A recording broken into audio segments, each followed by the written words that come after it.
Bueno, después de mucho tiempo vuelve a las canchas, por un ratito, quizá para vender los libros que tiene. Ya es un librero. Vos sabés que Labaña fue librero, ¿no? Ah, no sabía. Sí, en una época, supongo que en una época bastante juvenil, pero claro, vendió libros en una época. Duhovne no. Duhovne viaja ahora, nos dice que todo está muy bien, mucho mejor, que hay... Bueno, que van a entrar los dólares. En realidad, los dólares ya empezaron a entrar, pero no los cambian los del agro, ¿verdad? Sí, bueno, antes que nada me voy a referir al tema de los libros, si me permitís, porque después podemos entrar en los detalles. Yo siempre escribí libros. Cuando dirigía la Fundación Mediterránea o al Instituto de Investigaciones Económicas de la Fundación Mediterránea, escribí Volver a Crecer en el año 85, y lo escribí pensando en que le fuera útil a Alfonsín o a quien, digamos, quisiera gobernar y resolver los problemas de Argentina. Yo estaba muy afligido por la estanflación que había comenzado con el Rodrigazo en el 75, pero que se venía prolongando hacía más de 10 años, que vivíamos en clima de estanflación. Esa preocupación que tenías es la misma que tenés que tener ahora, porque ahora estamos en estanflation. Así es. Bueno, justamente yo siempre hice un análisis de tipo histórico para pensar en políticas económicas. Por eso, en el año 2008, cuando apenas había asumido Cristina en reemplazo de Néstor Kirchner, pero Néstor Kirchner todavía vivía, escribí este libro, Estanflación, pero lo escribí Cómo evitar un nuevo Rodrigazo y otros peligros de la economía kirchnerista. Y lo hice, como explico ahí, tratando de ayudarlo a Kirchner y al gobierno, porque mi actitud siempre fue la de tratar de ayudar a resolver los problemas. Lamentablemente se transformó en una predicción de algo que ocurrió y que sigue ocurriendo, porque la estanflación comenzó en el 2012 y todavía seguimos en estanflación. Digamos que ahora tenemos puntos más extremos. Bueno, si uno mira todo el periodo 2012 hasta ahora, ve que es muy parecida, son las fluctuaciones que hay. Solo este año aparecería como 2 años de recesión, cuando todos los anteriores fueron 1 año y después había una cierta recuperación y de nuevo recesión. Pero el problema de la estanflación es así. Lo vivimos desde 1975 hasta 1990. Y el gran problema es que al final de ese periodo de 15 años de estanflación, terminó en hiperinflación en el año 1989-90. Sería terrible que ahora este periodo de estanflación que lleva 8 años, el otro duró 15 años, también termina en hiperinflación. Eso sería dramático para la sociedad argentina. ¿Y a tu juicio eso puede terminar así? Si no se combinan políticas razonables, tanto del gobierno como de la eventual oposición y futuro gobierno, ese peligro existe, por supuesto.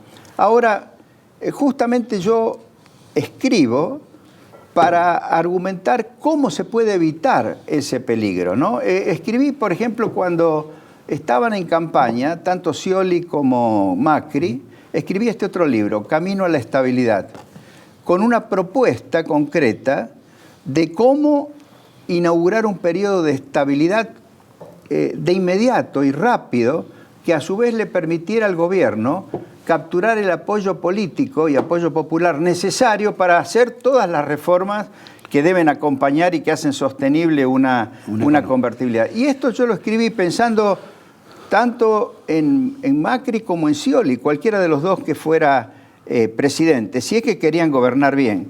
Ahora, lamentablemente, hay una cuestión de la interpretación que se hace de la historia argentina que estaba llevando a la dirigencia argentina, desde Macri hasta Cristina y pasando por todo el espectro de dirigentes con posibilidades de acceder al poder o de tener poder, que hacen una interpretación completamente errónea de la historia económica argentina.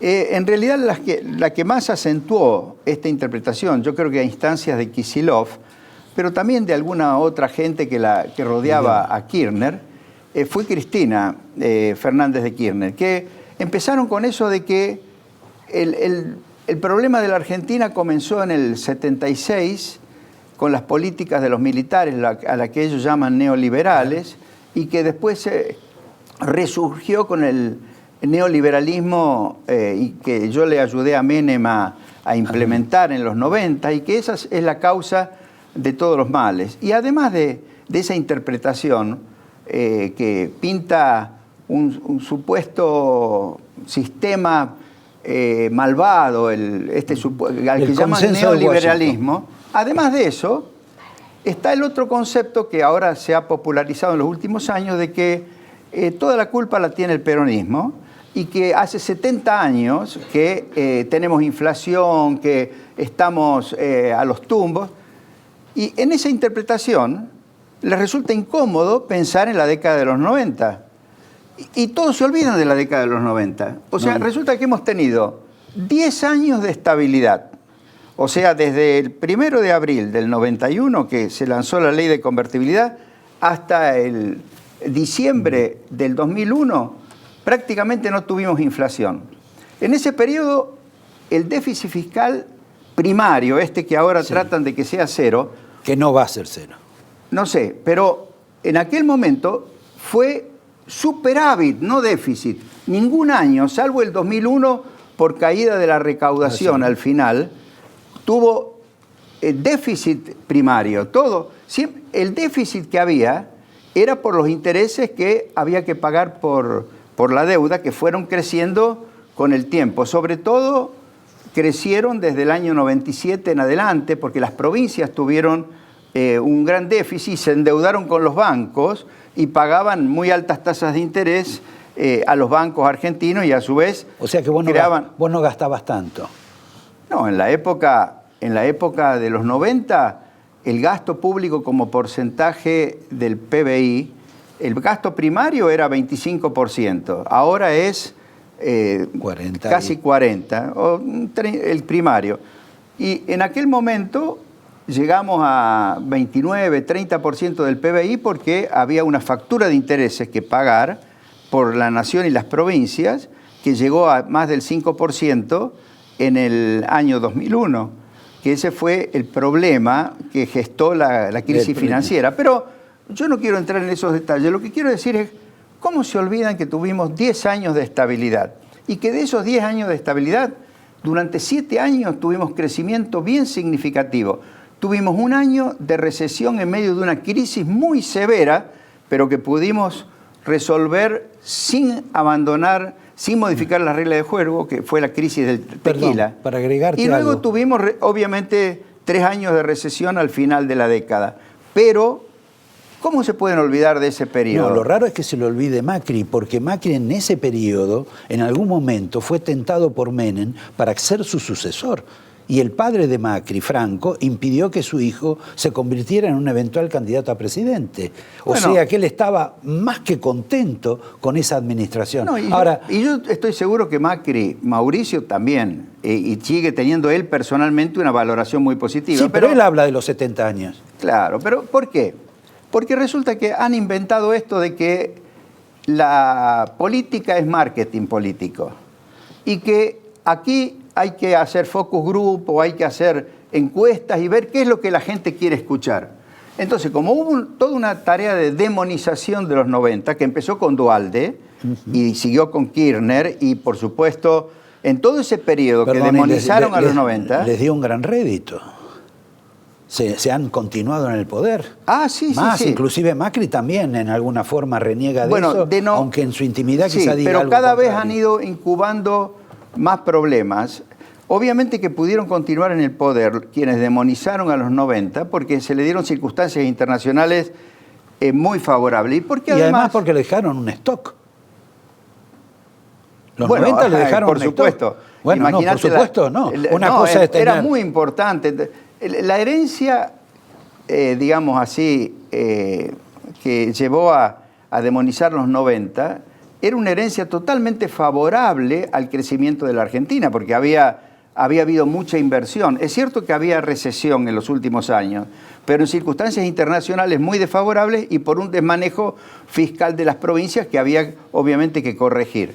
Pero la cuestión es que ahí los intereses corporativos, fundamentalmente de los que estaban fuertemente endeudados en dólares y que se querían sacar las deudas en dólares de las espaldas, liderados o lo tuvieron de vocero a de Mendiguren, produjeron la gran estafa nacional que se llamó pesificación de todos los contratos en dólares, con lo cual a los ahorristas que tenían dólares depositados en los bancos le devolvieron papel pintado. Bueno, eso por un lado, y la infradevaluación que hicieron. Sí, bueno, es que una fue consecuencia de la otra. Si no hubieran hecho la especificación, no se iba a producir esa devaluación tremebunda que se produjo. Y ahora, pero esta referencia histórica, ¿y por qué la hago? Entre paréntesis, en este otro libro yo explico muy en detalle esta cuestión del... ¿Eso lo escribiste con tu hija? Este es el que escribí con mi hija, lo publicó Ateneo hace unos meses y este es un libro que hay mucha gente que lo está leyendo y que yo creo que es bueno que lo lean los que piensan en futuras políticas económicas para Argentina. Es fundamental, por ejemplo, que en los próximos meses, ahora que hay una transición política, ya sea que continúe Macri o que venga algún otro presidente, que no se utilice el descalabro económico como herramienta para pretender acceder al poder.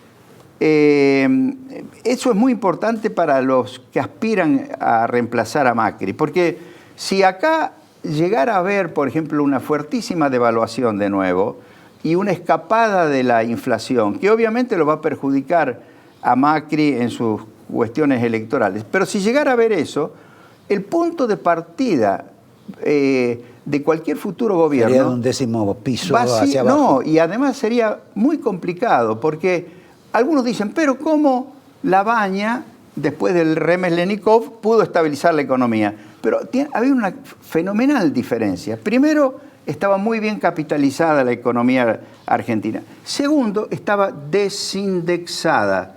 Es decir, no había mecanismos de indexación que proyectan la inflación hacia adelante. Y ahora tenemos cláusula gatillo en los contratos salariales. Claro, pero justamente... Al revés. Por eso yo en este libro explico que la clave de estabilizar y ganar poder político y apoyo popular como para poder hacer todas las reformas que hay que hacer, que son muchísimas en la economía argentina, algunas de las cuales muy parecidas a las reformas que hicimos en los 90, después que la gente empezó a dar mucho apoyo porque empezó a gozar de la estabilidad que daba la convertibilidad. Yo explico que la clave está en el sistema monetario. Hoy no tenemos sistema monetario, no tenemos moneda en la cual confiar. ¿Cómo no? La gente confía en el dólar. Ah, sí, pero el dólar no está habilitado para funcionar como moneda realmente de curso legal. Exacto. Y además no está habilitada para que pueda haber intermediación financiera eficiente en dólares. Cuando digo intermediación financiera eficiente en dólares, me refiero, por ejemplo, a que hoy una persona puede abrir una cuenta, una caja de ahorro en dólares, ¿no? Para pensar en proteger su ahorro teniéndolo ahí en los bancos en dólares. Pero como luego el dinero, si tiene que hacer pagos, los tiene que hacer en pesos, se da la paradoja de que cuando la gente pasa sus fondos en pesos a dólares, los bancos se los venden, digamos, a 45 pesos. Ahora, después, cuando la persona tiene que pasar de dólares a pesos, se lo venden o se lo compran a 43. Es decir, se quedan con 2 pesos de diferencia. Ahora, obviamente que ese mecanismo no permite que la gente a su vez utilice el dólar como forma de proteger sus ahorros y también para sus transacciones. Y al margen de esta intermediación parasitaria de los bancos, ¿vos qué sugerís en términos legales para funcionar? No, que una persona no, pueda... Esa no es simplemente por una actitud de los bancos, es porque las normas vigentes, Bueno, digamos, pues, facilitan eso se cambia la esa norma. operatoria. Y además, por ejemplo, una economía que tenga las dos monedas, el peso y el dólar, eso es convertibilidad, es decir, poder elegir la moneda, ¿no? Pero la cuestión Ahora, está en lo siguiente. El dólar podría ayudar a estabilizar si se dejara que muchos contratos se hagan en dólares. Por ejemplo, voy a poner un caso que puede parecer raro, pero que yo creo que sería oportuno. Y si yo fuera Macri, me animaría a hacerlo en este momento, que es disponer que los contratos laborales se pacten en dólares. Y lo mismo que las jubilaciones y todo el sistema jubilatorio se decide y se implementa en dólares. Ahora, eso no es una dolarización progresiva de la economía, porque una moneda más fuerte se va a terminar absorbiendo a la más débil. Salvo que el gobierno, primero, no es una dolarización obligatoria, porque no es como fue la especificación que una ley dijo se pasa de dólares a pesos. Acá no significaría pasar de pesos a dólares, sería dar la libertad para que se puedan pactar. Ahora, por ejemplo, ¿qué gran ventaja tendría el que hasta los salarios se pudieran pactar en dólares? Que entonces se puede resolver el problema de la indexación.